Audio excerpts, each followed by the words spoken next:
It's delightful to be here. Thank you very much for the invite to ICANN.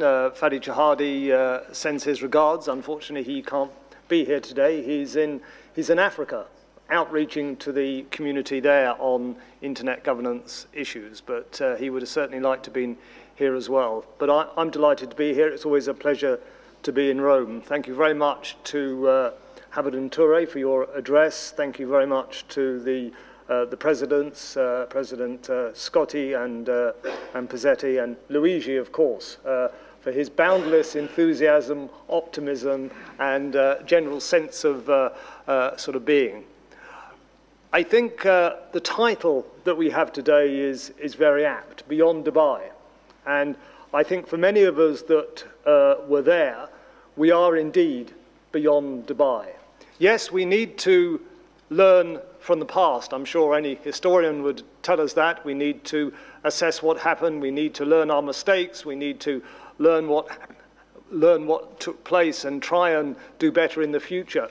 But I think, Mr. President, we should not wallow in the past. We should not endlessly dig up what happened in terms of recrimination or in terms of trying to, if you like, gain a political advantage from one side over the other. We have to look forward, and thus the apt title of this seminar and conference today.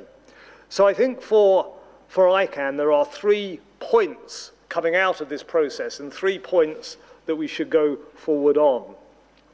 Firstly, ICANN was privileged to be involved at all in the discussions in Dubai, and we thank very much Hamad Toure not only for inviting ICANN, Fadi Jahadi, to speak at the opening of the Dubai session, but also for your very clear messages about what the WCIT should cover and what it should not cover.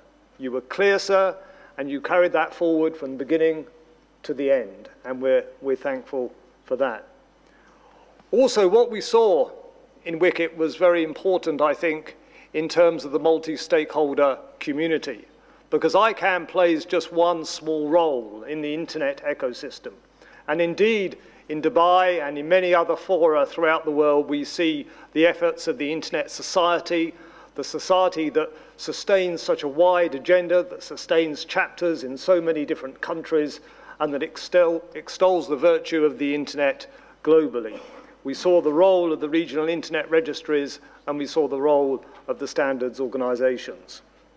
And that is very important to us all. Firstly, I think we have to look at what ICANN is doing in terms of our role in the domain name system. It is but a small part of the internet ecosystem, but I think an important one.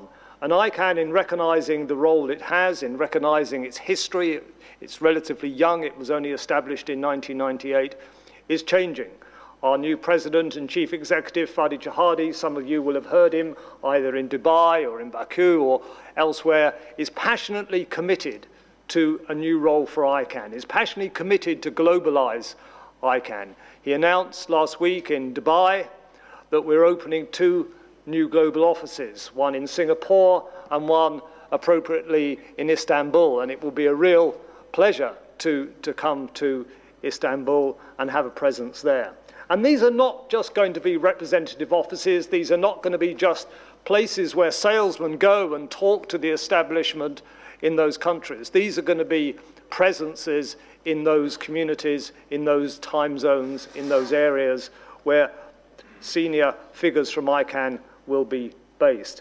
This is all connected with the globalization effort in ICANN to reach out to the global community. What WCIT showed us, what the discussions in Dubai showed us, that many countries do have problems. They have legitimate problems. They have problems, of course, that are outside the scope of ICANN, but they also have problems in terms of domain names, in terms of internet addresses. And ICANN needs to be in the community to address those issues. And thus Fadi Jahadi spent some days in Dubai this week in a major Arab summit on internet governance, along with ISOC and other players, and now is in Ethiopia doing the same with many African players. And this must be the future. The third message, I would say, is the multi-stakeholder approach.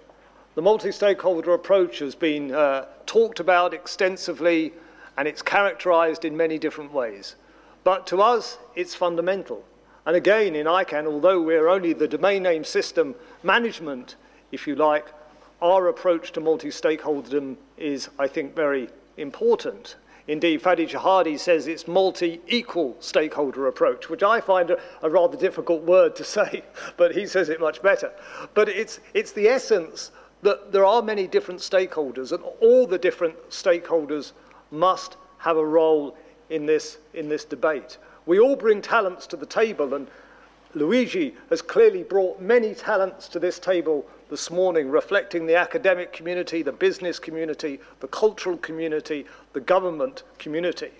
And listening to the representatives of the Italian government speaking this morning, we could hear the passion that they have as well for involvement of many different stakeholders in this debate.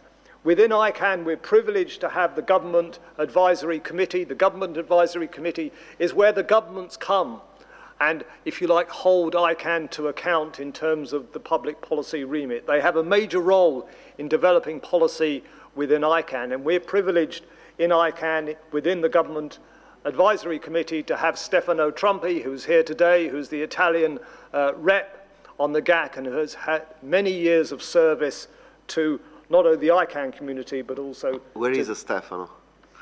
Where is Stefano? Okay. Stand up. But many years of service... Also President of ISOC Italy as well. He's at the table. So, finally then, the multi-stakeholder approach goes beyond, of course, what ICANN is doing. It goes into the heart of the development of the sort of problems that have been outlined both by by London School of Economics and other speakers this morning. Yes, there are many problems to be solved. There are many problems which are certainly outside the remit of ICANN, but doing it in this way that we do it, doing it round a table with many of the different actors contributing to the debate, must be the way forward rather than a top-down governmental approach.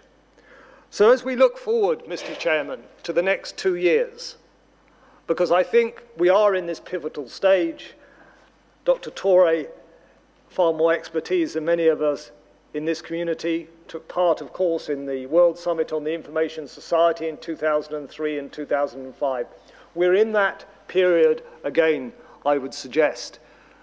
Between now and WCIT perhaps set it off, and the discussion that the UN General Assembly might have in late 2015 on the conclusions of the review of the World Summit on the Information Society, we have an opportunity to frame the debate. We have the World Telecommunications Policy Forum in May, a very important opportunity to discuss internet governance. At that forum, at least we won't discuss whether we should be discussing internet governance, because internet governance is the issue of the agenda, and we should embrace all the facets of it at that important conference in Geneva in May. At the same time, of course, the ITU will be hosting the WSIS Forum in May, and then later on, the ITU in 2014 will hold a major conference on the WSIS review. Some of us were in Paris last week for an excellent session that the UNESCO hosted in terms of that first stage of the WSIS review. And I think it's very important that all the actors take part in that, in reviewing the progress that has been made since the Tunis summit in 2005. So, Mr. Chairman, I'll conclude there, but thank you very much for inviting us today.